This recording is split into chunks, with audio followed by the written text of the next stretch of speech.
ابن صفی ایک رجحان ساز فنکار، تحریر معوض سید۔ بات رجحان سازی اور عہد سازی کی ہے۔ ابن صفی کو ایک رجحان ساز تخلیق کار کے طور پر آنکا گیا ہے۔ اول تو یہ موضوع بہت وسیع ہے، دوم یہ کہ میں بالکل کورا ہوں۔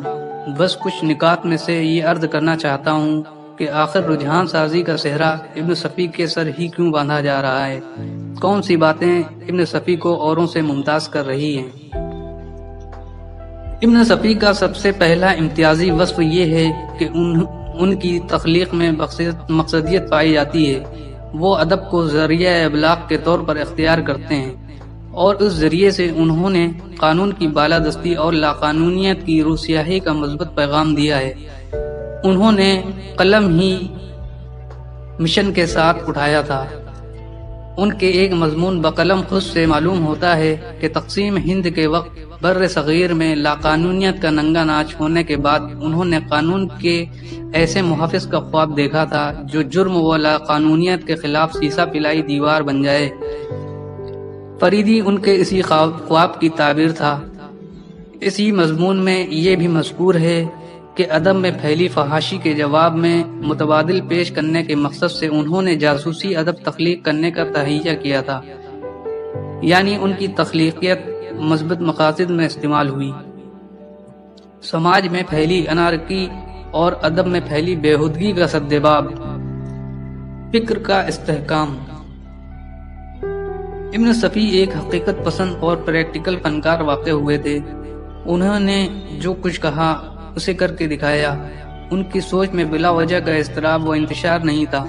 جذباتیت سے انہوں نے از حد گریز کیا۔ ان کا ایک جملہ بڑا شاندار ہے: میں اس بات کا قائل نہیں ہوں کہ جب جتنے پیک کا نشہ ہو اتنے کا بیان داغ دیا۔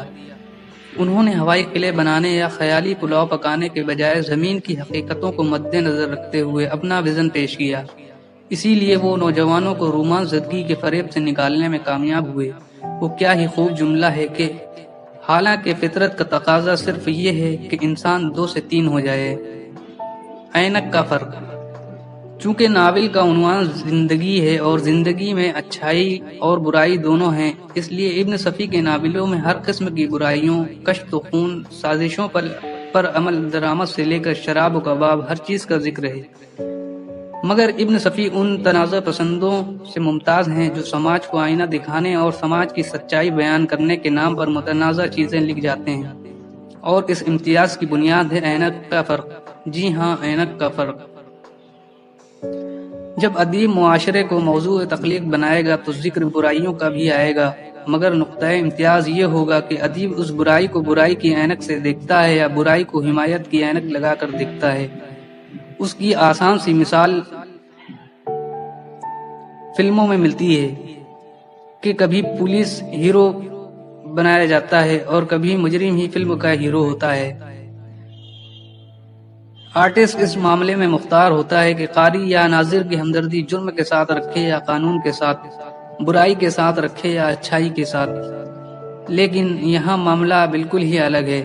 سلام ہو ابن صفی پر کہ جو کشت و خون و شراب و کباب کا ذکر تو کرتے ہیں مگر برائی کو برائی کی اینک سے دکھا کر قاری کی ہمدردی قانون کے ساتھ اور اس کا رجحان اچھائی کی طرف ہی رکھتے ہیں۔ مرحوم کا ایک ریڈیو انٹرویو یوٹیوب پر موجود ہے جس میں خود انہوں نے یہ بات کہی ہے۔ تاثر لینے اور مرعوب ہونے کا فرق۔ ابن صفی نے عالمی سری ادب کے انگریزی ناول بھی پڑھ رکھے تھے، اور یقیناً انہوں نے جو کچھ پڑھا اس سے انہیں بہت کچھ سیکھنے کو بھی ملا ہوگا۔ ظاہر ہے کہ دنیا میں جس زبان کا عروج ہے اس کا ادب عالمی ادب کے طور پر تسلیم کیا جائے گا، اور ہر پڑھنے والے کے ذہن پر اس کا تاثر ضرور قائم ہوگا۔ اس بنیاد پر کچھ بیچارے لوگ مغربی ادب سے بڑے مرعوب رہتے ہیں۔ اگر انہوں نے انگریزی کی 4 کتابیں پڑھ لیں تو اردو بیچاری ان کی نظر میں مظلوم ہو گئی۔ مگر ابن صفی نے مغرب سے مرعوب ہونے کے بجائے اپنی زبان اور اپنے کلچر میں مغرب کے سامنے عالمی سطح کا ادب تخلیق کر کے کھڑا کر دیا۔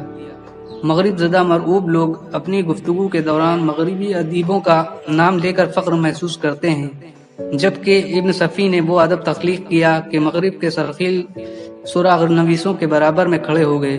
جی ہاں، ابن صفی کا موازنہ آرتھر کونن ڈائل، اگاتھا کرسٹی اور این فلیمنگ میں سے میں نے نہیں بلکہ شمس الرحمان فاروقی کا انٹرویو لیتے ہوئے ٹائمز آف انڈیا کے ایک نمائندے نے کیا تھا۔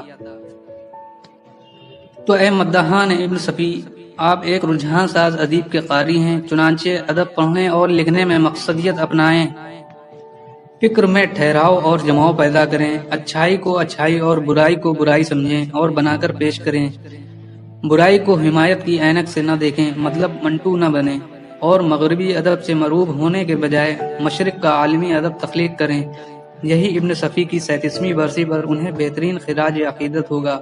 اللہ انہیں کروٹ کروٹ جنت نصیب فرمائے، آمین۔